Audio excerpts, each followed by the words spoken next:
Mathematics is a universal language because the symbols used to form equations are the same in every country in the world. Be it the philosopher Pythagoras' famous geometric equation a squared plus b squared is equal to c squared, or Einstein's famous theory of relativity, I think it's called E equals mc squared. Similarly, music is also a universal language. For example, this piano score can be read by a pianist anywhere in the world, regardless of the person's mother tongue. In classical education, mathematics and music was taught together.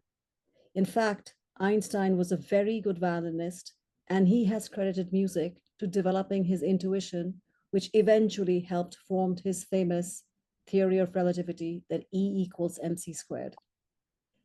Much of the basics of Western music come from the scientific observation of that philosopher Pythagoras, the man we just associated with that equation a squared plus b squared is equal to c squared. Pythagoras meditated with mathematics. Mathematics helped distinguish for him melody from noise.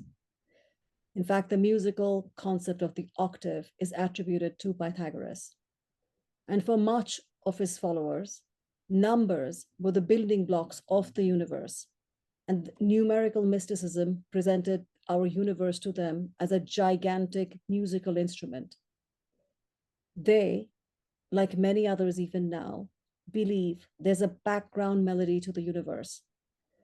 A Concorde jet has a sonic boom, so it just makes sense, doesn't it, that as the planet's large bodies hurtle through space, they have a corresponding sound as well. So the universe has a melody. Nature, part of the universe, is a universal language, just as mathematics and music. Nature is full of repeated patterns, fractals. So nature is mathematics and music. Because at the drum rolls of the thunderclouds, the grass choruses in murmuration when the breeze ripples through them. Similarly, with the diamond spray of sunlight on water, the melodic, boisterous laughter of the ocean waves is familiar to many. And nature's beautiful musical instrument, probably the most beautiful instrument of nature, is the bird. And birds were instrumental for music development in humans. When our ancestors were hunter-gatherers, they made flutes with bones to mimic bird songs, to trap the birds. Later, they formed nomadic communities. So you can imagine, can't you? You're on a road trip by yourself, and you will likely turn on the radio or Spotify to keep you company, to sing away the loneliness. I'm sure the Western cowboys did the same thing when they were on their horses, strumming on the guitar, singing songs like Home, Home on the Range. It's easy to imagine that related to that. Similarly, centuries ago, some Mongolian nomad traveled alone on a horseback through the Himalayan steppes and probably sang also to feel less lonely. We all share that kinship, this desire to connect, to find one's place in the world. And so that Mongolian nomad probably had a musical instrument on him, the two-stringed fiddle, and it was decorated with his trusted companion, the horse. And this instrument kept him company throughout his journey. And as we travel through time, we come to the Silk Road networks, which were trade caravans that journeyed over months, sharing stuff, trading stuff. And at night, when they camped, I am sure they traded stories, they traded belief systems, religion passed down these Silk Road networks. That's how Buddhism spread. And no doubt, songs were traded as well. Musical instruments got picked up, and these instruments were transformed as they traveled across geography and time. So they were transformed by cultural influence. So that stringed horse fiddle, that two-string fiddle, as it traveled over tulip-strewn Tian Shan mountains and the areas of Kazakhstan, it arrives in Persia, and that stringed fiddle now looks and feels very different. Eventually, that two-string horse fiddle comes in different shapes to Europe and becomes the more familiar, at least to our eyes, the lute. A version of this lute was likely used by many a Romeo to court his Juliet. Is that what you did, Thomas? So if you can imagine back in those times, at midnight, perhaps on a full moon night, a lovesick boy stealthily coming up some cobble streets with his lute on his back. Because, really, it's hard to imagine that his choice of instrument would be this folding harpsichord, even though back then it was marketed as a mobile device. Can you imagine if this beast of a machine fell? It would wake up the entire neighborhood. The dogs would be barking. There goes the intimacy of romance. I'm pretty positive Juliet would not be showing up at this balcony. So the size of the instrument does matter. With that in mind, take a look again at the Silk Road musical instruments. They were made for traveling, to accommodate nomadic communities. With that in mind again, it's easy to recognize now, or perhaps realize, an instrument of this size implies settled culture, settlement, established communities. Established communities allowed and encouraged salon cultures, which in turn encouraged the likes of composers such as Liszt, Chopin, Schubert. The mere size of this instrument implies a community. So today's presentation is not going to be about reading scores, though our presenter can certainly talk about glissandi and pedals and anything you wish to learn about the piano. For example, there used to be 6 pedals, now there are 3. And in here, what is we're trying to depict is the sound of the music visually depicted. And the sound waves don't just travel up and out, melody ripples down as well. And so this underside view of the piano shows the 3 pedals. But what's more obvious, and glaringly obvious, is that large piece of wood, the soundboard. And similarly, if we look under the hood of a grand piano, look again at the amount of wood that the instrument has. The larger picture being, most musical instruments are box devices within which sound waves oscillate and create harmonies. The material within which the waves bounce are critical to the instrument's sound. Therefore, it's important to recognize that the wood is instrumental to melody. It's been said that the composer Brahms captured the Alps in his music. Well, guess what? The Alpine woods both inspired and created his music by providing the instruments, be it the piano or violin. Both of them are fundamentally boxed instruments within which frequencies reverberate. So the woods are critical. The density of the wood affects the sound vibrations and thereby the quality and the intense resonance that these devices and others can make and provoke emotions in us.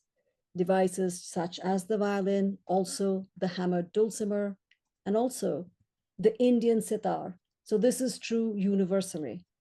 And though the sitar is not made so much of wood, but it is made from a pumpkin family, the bitter gourd. And it's rather beautiful how it's been created.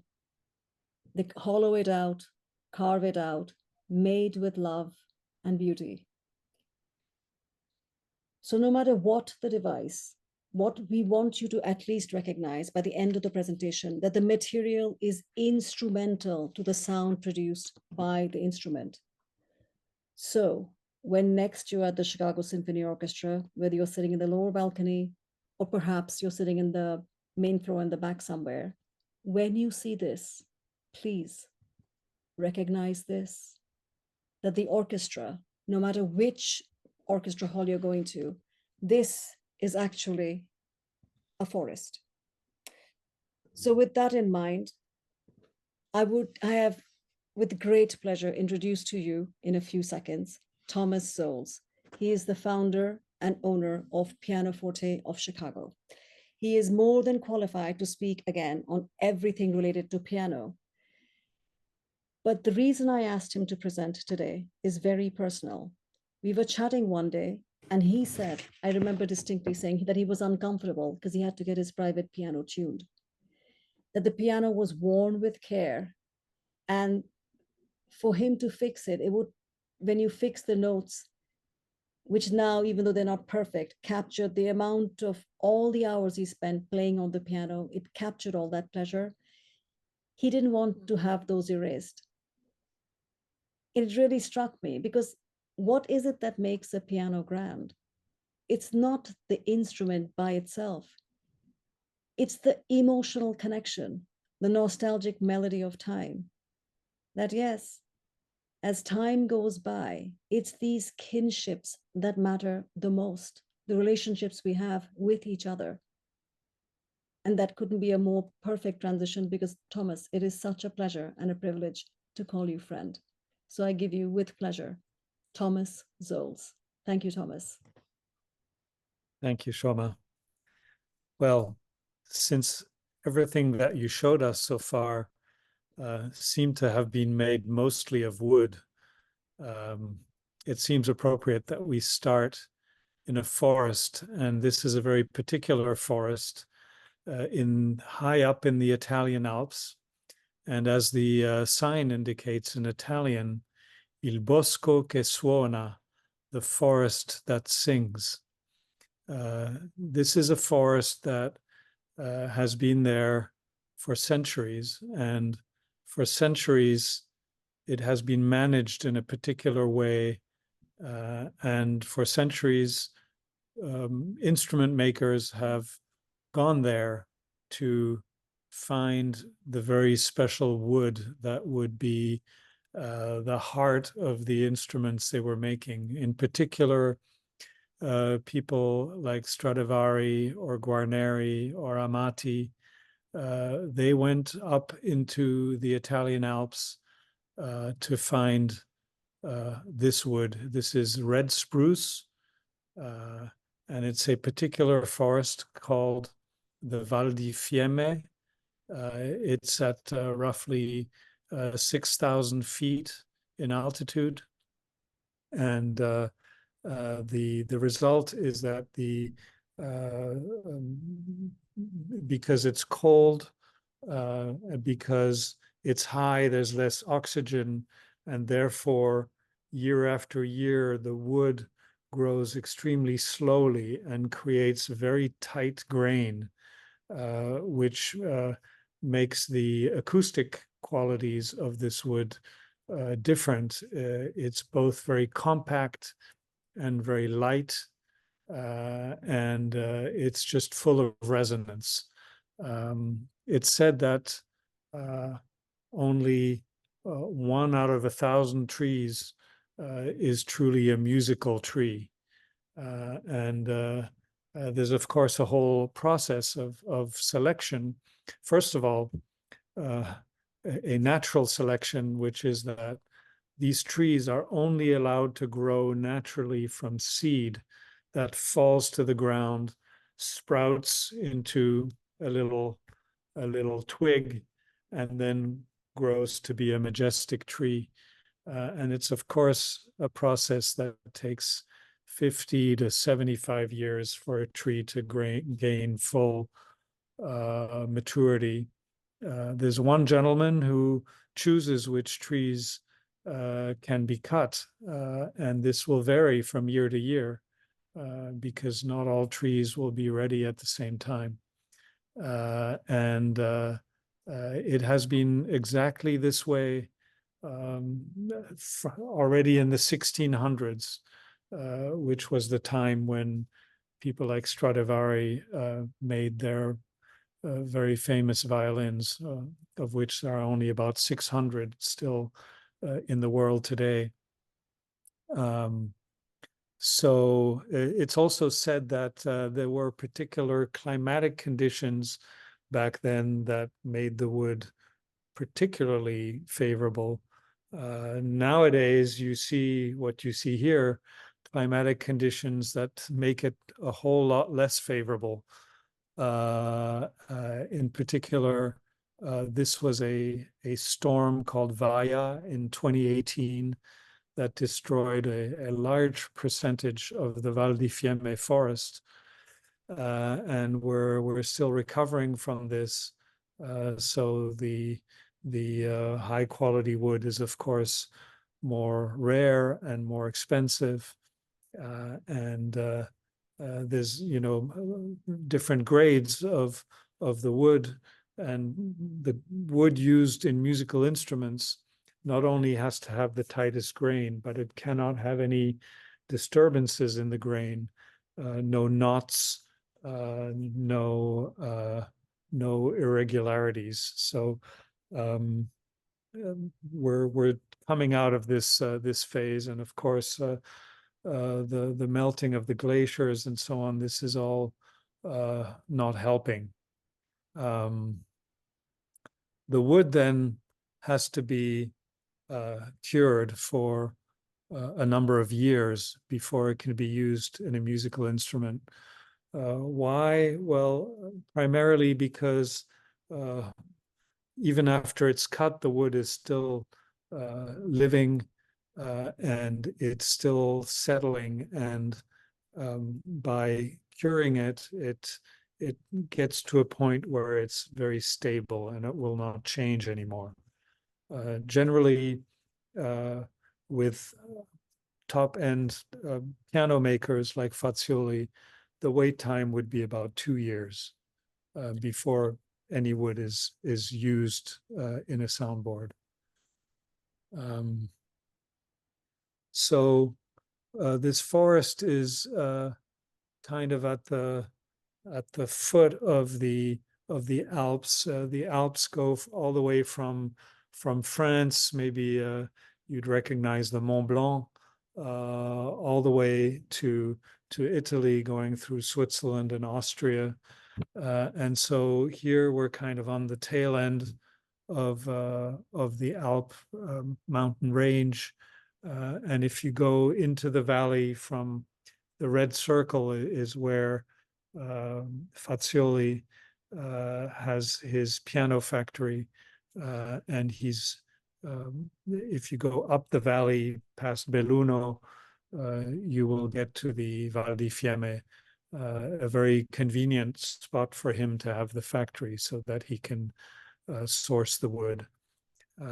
And you'll see that the wood is recognized inside the piano with a particular label, with a particular serial number that would identify, when this wood was cut and so forth. So Abete Rosso is red spruce from the Comunità di Fiemme. Ciresa is the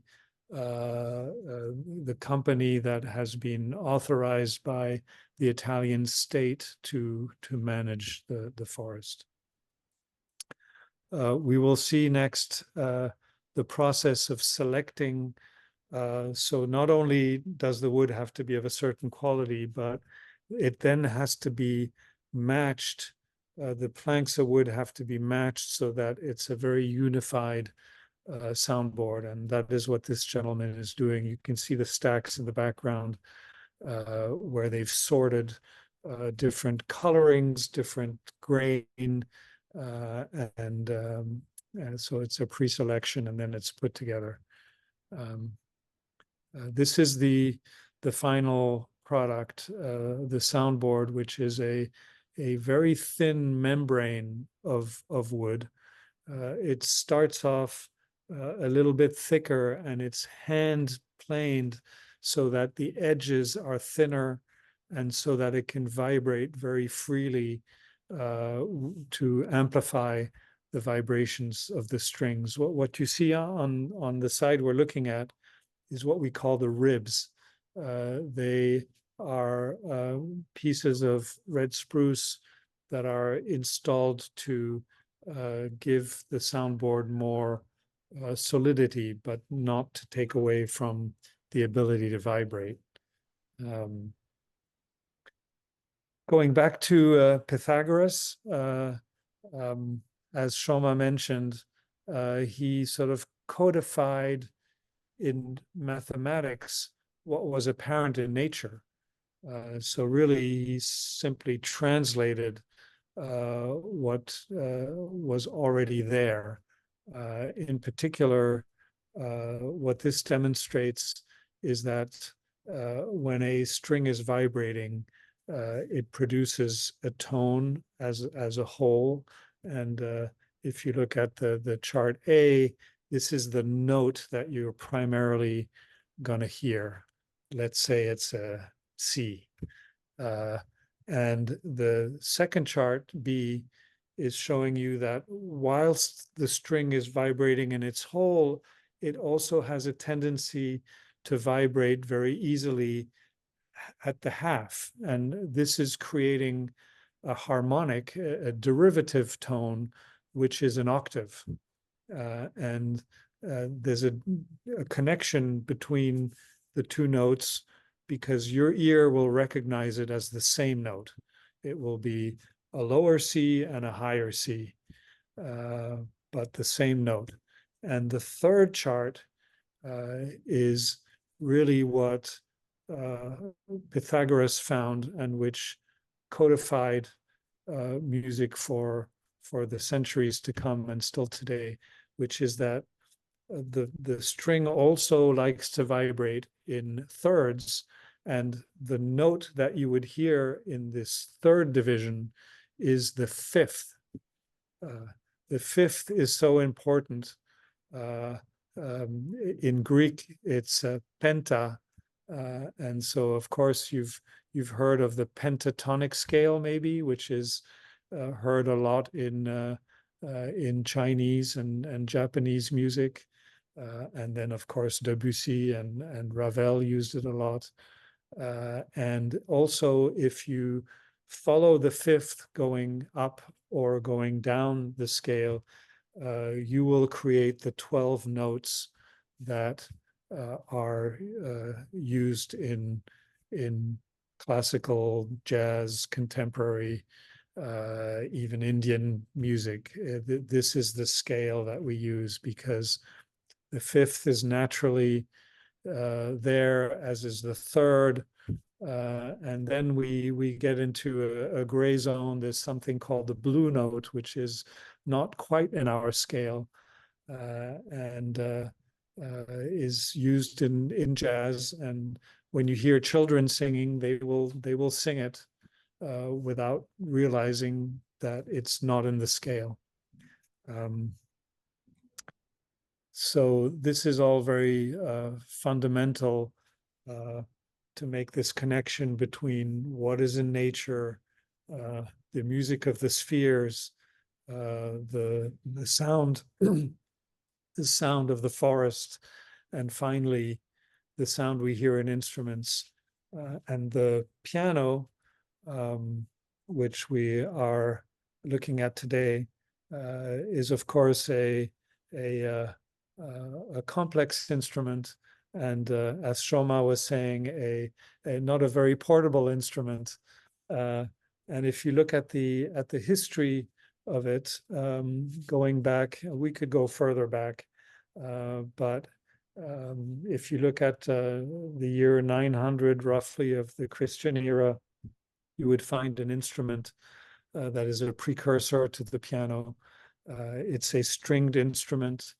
It has a soundboard, and you will see that these hammers are used to create, to make the strings vibrate, and the soundboard is there to amplify the sound. You see the holes, the sound holes are what allow the sound to hit the box inside and then come back out louder, so that the musician can entertain more than just him or herself. Moving from there, we have an instrument called the clavichord, 1400 to 1800 roughly. This is an instrument that introduces the keys. And here, this concept I described of using the circle of fifths, as it's called, to create the 12-tone scale is already apparent. From C to C, you have 12 half notes in between, and they're displayed in this particular way. The clavichord's quite portable, it's quite light, and it has a very intimate sound. The harpsichord was conceived to be louder. So when we look at it, you'll see that it is longer, it's heftier, and what in particular makes it louder is a much bigger soundboard and multiple strings. So now we have more than just one string that's being plucked, like on the clavichord. We have two strings typically on a harpsichord, which is also why you have this double manual.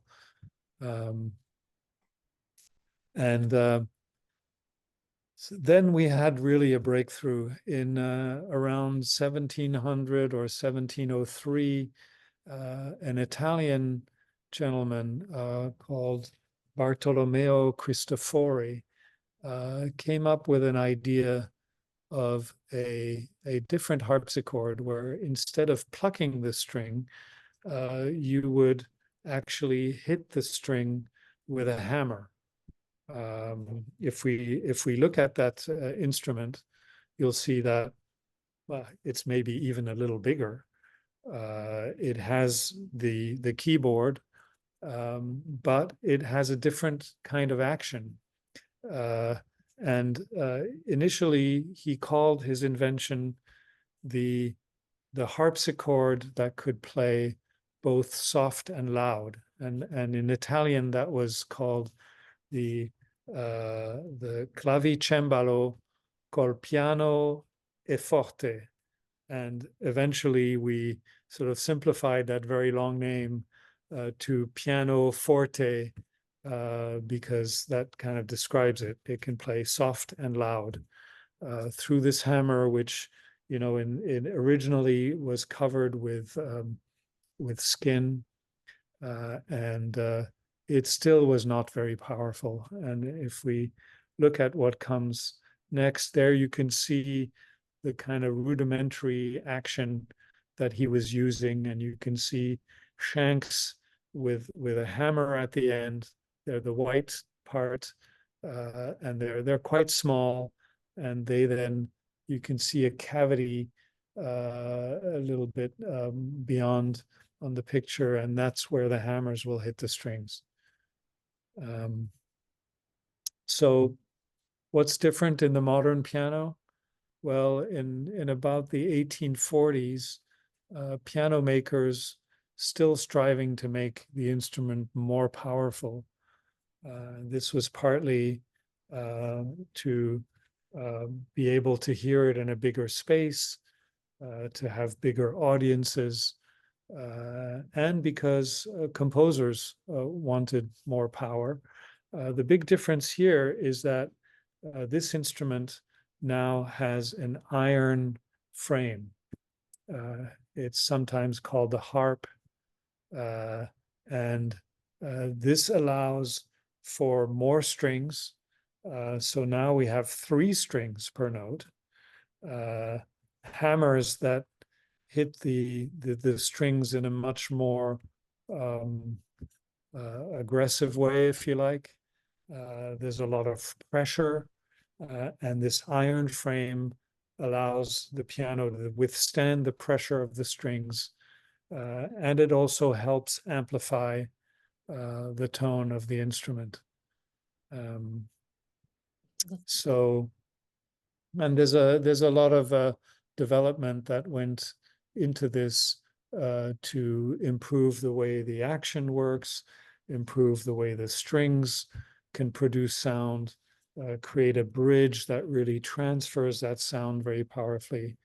And I think all of this is because it was matching another timeline, which we're going to look at now, the timeline of musical development. So initially in the Renaissance, it was a very small band. It was playing for the court in a small, probably very reverberant room because everything was made out of stone. And so the clavichord was perfectly fine. But come the Baroque period, it became more important to have bigger events, bigger parties in bigger castles. And so the harpsichord really helped create sort of the base for a bigger band. It's often referred to as the continuo part because it's a lot of chordal playing and it really does make a noise that you can hear. In the classical period, there's more and more need for definition, and there's more and more seeking out for an instrument that in some way can sing. Now, we all know the piano technically can't sing. It's something between a string instrument and a percussion instrument. But once you get into the period of Cristofori with his PianoForte, where you can create a dynamic range and you can layer the sound, you can have accompaniment and a voice as you do in Mozart's music, things change. And then in the Romantic period, Chopin, used to say that he's trying to create a form of pianism that is akin to bel canto. And you'll hear the mention of bel canto a lot in the Fazioli factory because Mr. Fazioli's goal is in many ways to create a piano that can sing. And so once the iron frame was created and the first Erards and Pleyels that Chopin played started having this capability, you could really create a singing tone. And in the 20th century, we started having what, in my opinion, is a really bad idea, which is to create all of these halls that have 2,000, 3,000 seats. Now, no piano is built to speak to such a huge crowd. But of course, the 9-foot concert grand as we know it nowadays, and in the case of Fazioli, even a 10-foot, 2-inch concert grand, those pianos can be listened to in a recital in a hall of the size of Orchestra Hall, which is over 2,000 seats. And of course, the music became more powerful, more aggressive. Prokofiev is very percussive. It's very dramatic. It's very exciting. And the modern piano can basically do that, and it can do everything before that. And when you play Baroque music, when you play Bach on the modern piano, well, it just sounds amazing because you can play every line with subtlety, and you can hear it all. And there is a lot of people who want to play on the original instruments, and that's wonderful, and it's fine, and it sounds different. But the modern piano provides certainly a wonderful path to that too. So hold on, yeah. we talked a lot about the soundboard. We didn't talk about anything else. And um, I just wanted to show you this so that you can see that uh, how fundamentally the piano works. So you have strings which really don't make a lot of sound when they're set in motion. It's like a ting that you wouldn't hear across a large room, uh, and that's why they're connected to the bridge, which is connected to the soundboard. The soundboard has a crown, and it's put under pressure from the string, and immediately once this pressure is applied, or if you think of a violin, how the string goes over the bridge and it's under tension, and when it's put in motion by the bow, it is that motion of the string that moves the soundboard, moves the air, and creates a large sound that everyone can hear. Um, but yes, we can move on. No, We no, no, can. I didn't know. I didn't know if you wanted to go to the next one.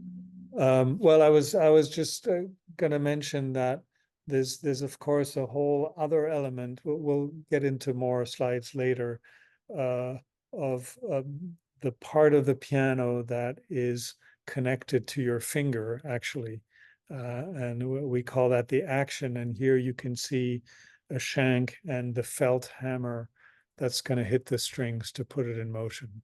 We'll come to it later. Um, So here we're looking at the Fazioli factory. You know, Fazioli makes one of the foremost pianos seen on world stages today, but he only started in 1981, and he still paces the factory floor and is obsessed with quality, no matter the cost. Um, but he's also very concerned with the environment. And what you can see here is not just a very nice new factory building. Well, it's not new, it's 20 years old. But you can also see the roof is covered with solar panels. And there's an entire photovoltaic plant that generates roughly 70% of the electricity that is needed to run the factory. To me, that's quite a staggering number. And on top of it, on the weekend when they're not working, it's still producing electricity, and that electricity goes back into the grid. So nothing is wasted. It's, of course, subsidized by the government in the initial installation phase, um, but uh, but it's a wonderful thing. And so the next plan for the Fazioli factory is to change the entire parking areas, everything that is currently um, um, paved is going to be unpaved. And it's going to be full of trees, and you're going to be pulling in with a vehicle on breathing kind of bricks with grass coming through. It's all part of an idea of making this much, much more green. Okay. And well, this is the 10'2" instrument, F308, 308 centimeters long, that Fazioli started making probably in the late 80s is when he developed this model, having started in 1981. So here you can see a little bit more than just the soundboard. You can see the whole action stack on the far left, which includes the keyboard, the hammers. You can see the pedals. Oh, can we go back one slide? You might notice that this piano has 4 pedals. not three. And the reason is that the one on the far left is a pedal invented by Mr. Fazioli, specifically because this piano is so big. It's a pedal that allows you to play softer, so that your dynamic range, it's easy to play loudly. It's harder to play softer. So that's another element of his design. So here you can see other components, also the structure of the piano itself, which we'll get into a little bit. Yeah, there you see the intricacy of the action. There's roughly 100 parts for each key alone. There's 88 of them. It's estimated that there are maybe 10,000 parts all told in a piano. It's a highly, highly complex instrument. And every part has to be, of course, made and machined with great precision. And if you look at this action, if you look at number 3 in the middle, you'll see that it's a little bit darker than, let's say, number 4. And number 10, the shank that is connected to the hammer, is different, as is number 21, what we call the, what do we call this? The shoulder. We call it the shoulder of the hammer, yet another color. That's because all of these are different kinds of woods. They're not the same. We're going to get into that shortly. So here we go. European larch is important because Venice, the city of Venice, is actually, even though what you see are stone buildings, it's built in a marsh or on a marsh, and onto wooden pylons, pieces of tree that are buried into this marsh, and they are made out of larch. Why larch? Because it's a wood that has the unique feature of not absorbing humidity. And that's why Venice is still standing. Venice, where actually I just visited the factory recently. This is a picture from my iPhone at night, looking at a canal, and it was beautiful weather. And if you look at the right-hand side, yeah, you'll see that there's water lapping onto the stone sidewalk. This is now a phenomenon that is connected to global warming once again, rising waters. This was not a period of high water in Venice, and people have just gotten used to getting their shoes a little wet in certain places. But you can see how beautiful it is. I also had the opportunity to go to La Fenice Opera House that you're looking at here.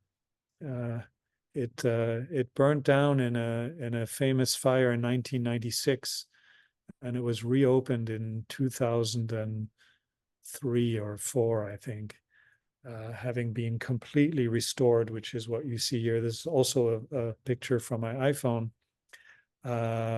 We heard Beethoven Ninth Symphony performed there.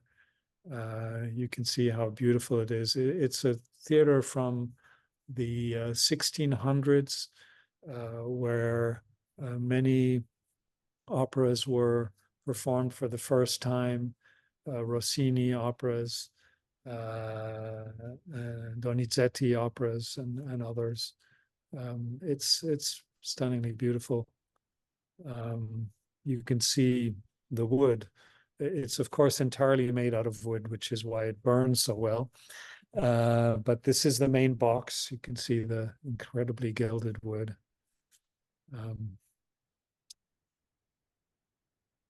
Um, moving on with our trees and our wood, hard rock maple is very important in pianos. You'll find it uh, in different parts of the piano because it's a very hard wood that doesn't easily move and change. It's used in the bridge. It's used in the structure, some structural parts of the piano. Some manufacturers make the rim out of hard rock maple. Fazioli does not. We'll see what his is made of. Hornbeam, if you remember, I mentioned the shank, I think it was number 21, the long piece of wood that connects to the hammer. That is made out of hornbeam. It's very hard, but it can be worked. Like sometimes a technician has to um, change the angle a little bit of the shank, and you can do that with hornbeam. You use heat and you apply pressure, and then it stays in its new direction. So it's definitely an important wood. Boxwood tree is not often seen in pianos, but it's used in Fazioli to cap the bridge at the very high treble because boxwood is nearly as hard as stone. And you need that hardness to make the very short treble strings sound more pure in their sound. If the wood is not very hard, it will soften things, and all you'll hear is kind of the thud of the hammer on the string. So what he achieves is an evenness of tone from the very low bass to the very high treble, and so that's where the boxwood comes in, is in the high treble. Mahogany is a hardwood, and he uses it in the rim. The rim is actually made out of beech, which is probably the next tree. Uh, uh, two layers of beech is very hard, like maple, and there's a sandwich in the middle with mahogany. And this is made because when you use different woods together and you glue them and you create this sort of compound, uh, Fazioli's belief is that it will last even much longer than using just one kind of wood. So it's sort of building the piano for not just 100 years, but 150 years. I mentioned the shoulder. I'm hesitating if it's really called the shoulder, but the piece of wood that the hammer Belt. wool is attached to, that's usually made out of walnut. The reason is that the milled walnut sides are going to be not as smooth as another wood. There's going to be a little roughness, and you need this because when the hammer swings up and it comes back down, it's caught by a piece of skin. It's called the back check, and you want it to be a little rough so that it stops. And that's where walnut comes in. Rosewood, isn't that beautiful? Rosewood is another hardwood that was used in sometimes the black notes of the keyboard. It's used in guitars and such. It's now an endangered species, so it is illegal to import for instrument making. So we won't see that so much. And then we have something that's unique of Fazioli. It's just for beauty. And it's It's what is used in this frame. It's called poplar briar, and it's used decoratively for kind of the Italian flair that we're going to see inside the piano. You see on the inside rim, there is that poplar briar, and on the little insert, you see poplar briar used on the outside of the Fazioli piano. By the way, you can have your Fazioli with anything on the outside. The way a piano looks is really determined by the veneer that's applied. The making of the piano is never different because you don't want to mess with what makes the instrument as good as it is. But the skin, if you like, the veneer can be a multitude of things. So we talked a lot about wood, but there's a lot of other natural things at hand in a piano, and in particular, a very, very important thing is how the hammers of the piano are made. And they're made from wool. And so where the wool comes from, how happy the sheep are, how they're treated, what happens to the wool after it's been shaved, all of that, what is the length of the wool strands, all of that is important. And it ends up in here. You can see different hammers.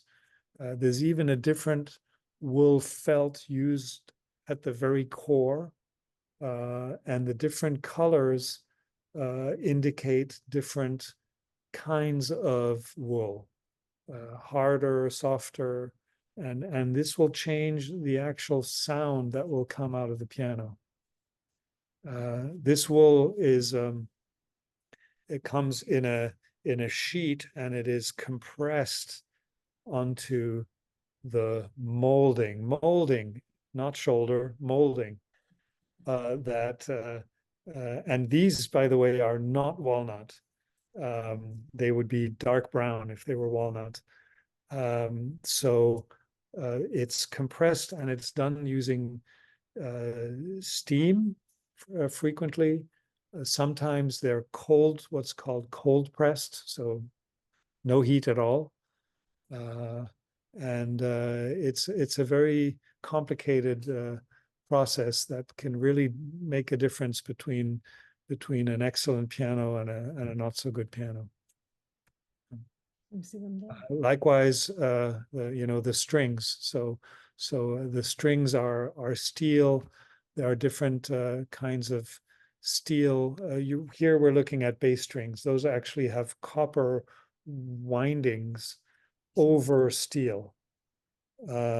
The steel itself is a whole complication because high quality steel has less carbon in it, and seemingly the people who can make very good wire for pianos are in Germany because of the way the steel is milled.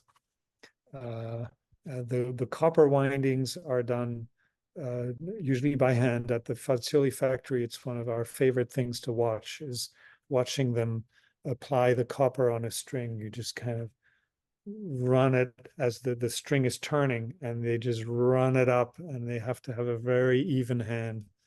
And those hand wound copper bass strings are the best.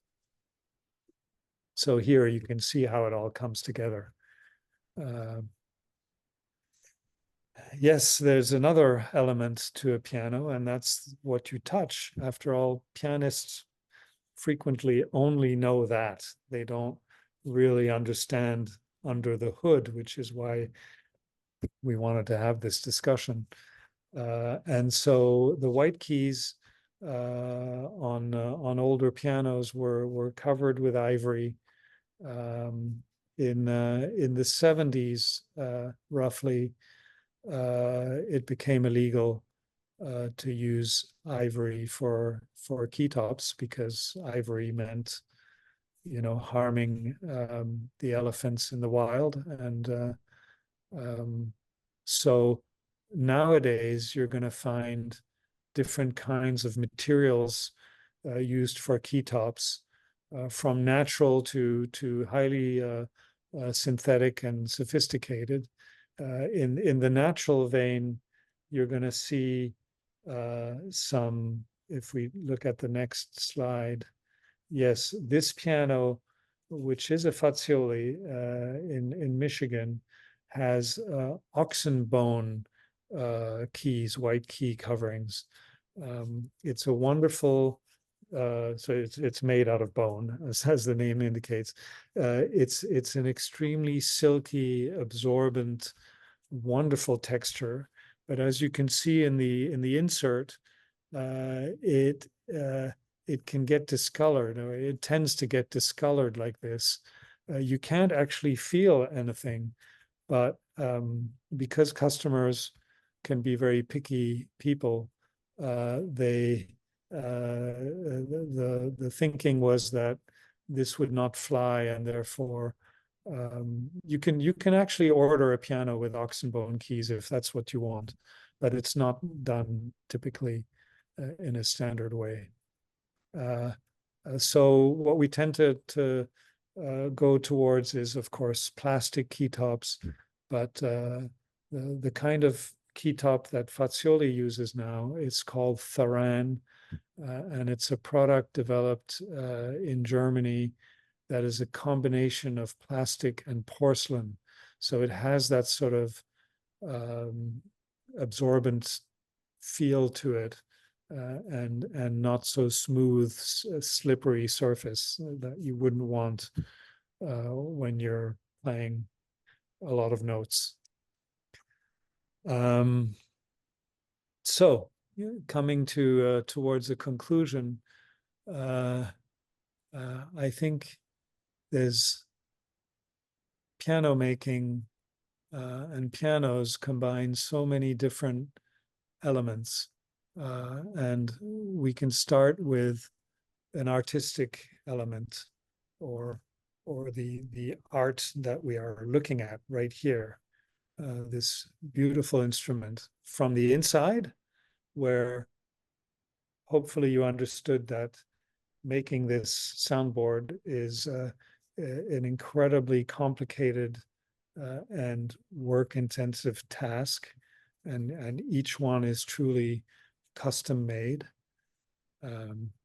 to putting the most exquisite finish on a piano. This one is a Macassar wood veneer, very lovely, or this one, which has inlay of different woods, and it also has semi-precious stones. It's called the malachite Fazioli. Oh yeah, it says it up there. Sorry, malachite and walnut. Yes.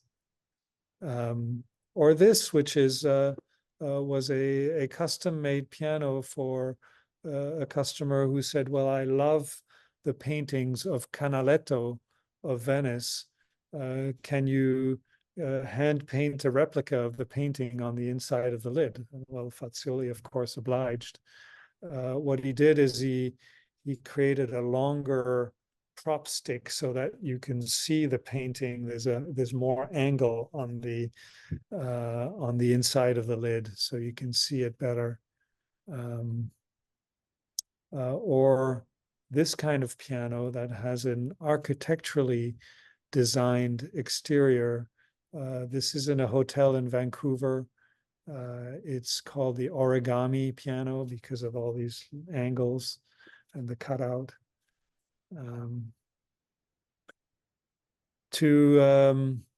There's a lot of science involved in the piano.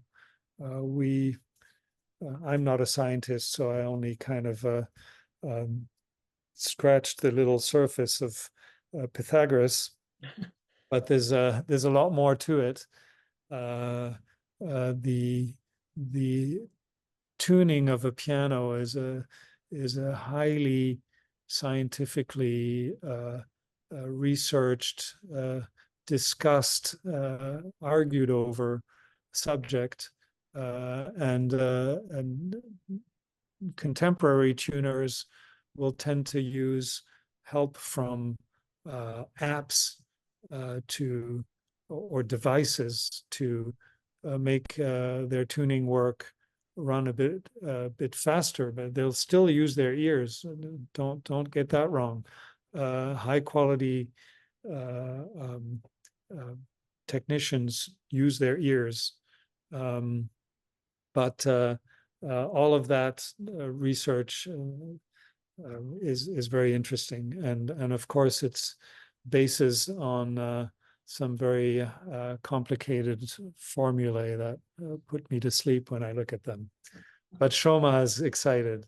That's right. You wrote that one, didn't you? Yes, I did. See? Craftsmanship is another element, and craftsmanship is what distinguishes an entry-level piano, which will be mostly machine made, from a high-quality instrument. If you think of the violin, everything has to be sort of hand carved, but in a piano, there's a lot of that. We'll see a couple of slides that show you the bending of the rim in the middle, and the installation of the under structure of the piano with very precise tongue and groove kind of work on the right, to the hanging of the damper heads on the left. Actually, Shoma, you don't know this, but last Tuesday, I was at a seminar on that particular subject, Oh, the wow. installation of damper heads, and I found out that little wire that runs down, you Yes, can right kind here. of see, yeah, that little wire, it has 5 different bends in it, and Oh, every bend has a certain process you go through to make, and each one's very important in the proper functioning of the damper. I would write an Uh, equation for it, Thomas. we we spent about 2 hours on it, and we got only one damper installed. Oh, wow. Oh, wow. Amazing. Uh, a big element of craftsmanship is the notching of the bridge, which is done by hand on a Fazioli, also on a Steinway and many other pianos. It's highly risky, because if the craftsman makes one mistake in a moment of inattention, you have to restart the whole thing, put a new cap, do it all over again. There you see it at the Fazioli factory. Not to mention the 100 parts for every key in the action. They all have a reason. They all have to be fine-tuned so that they match a certain concept or a certain spec. Of course, different technicians will have different strategies on how they regulate one thing against another, but it's all in the end up to the concert pianist who puts his fingers on the keys and who will say, it's a little heavy, or or why can't I play quite as soft as I would like to? And then we go back to square one. We take everything apart, we re-regulate, and so forth. So it's that is the craftsmanship. Maybe they should use the fourth pedal instead of making them read the whole thing. Come to your class, Thomas. I think it's a sixth pedal, Oh, I'm sorry. like the Sixth Sense. Oh, yes. Yeah, so that's more action work. So there you have all of these elements and all of these skills, crafts, and finally, I'd like to say all of these jobs that are there. There are hundreds of thousands of pianos in America, and they are living instruments. They all need constant attention and work, and their owners are struggling more and more to find the people who can do this, because we do not have the proper uh, education system to build craftspeople, to make craftspeople want to be craftspeople and enjoy it. And these careers are fantastic careers. And I think this is where the nourishment projects come in, and you come in, Shoma. I mean, that's one of the reasons we like partnering, to show that these jobs, like you had said, has nothing to do with artificial intelligence. You have to do it by hand, that painstaking, loving way of, I don't know what it is, like the Wagyu beef of sheep, to grow them lovingly so you get the right wool, so it can give you the right sound. I mean, all that is a human, it's a connection. That's why But this you was. know what's different, I find, than many other jobs. Like I was a banker once for 20 years, and once you know how to make a loan, well, you know how to make a loan. Uh, but when it comes to being a piano technician, what strikes me is that the many people I know who do this, including those that were hovering over the piano where we were making that one damper 2 hours. work, they are lifelong learners. That is the crucial element. Yes. This sense that yes, you can, after a year or two of apprenticeship, you can go out there, you can start earning $100 an hour or more doing what it is you have to do. But you're only at the beginning, because if there's a problem with the pedal, if there's a problem with the damper, if there's something weird in the action, you're going to have to learn how to resolve that problem. And it's fascinating. It's true. But the heart of it is the music.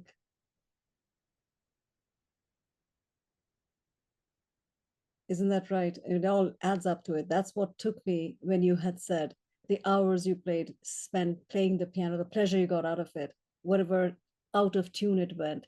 It's almost sad when you want to get it fixed. That's what drew me to, like, what are you talking about, Thomas? That's why I wanted you to come and speak on this.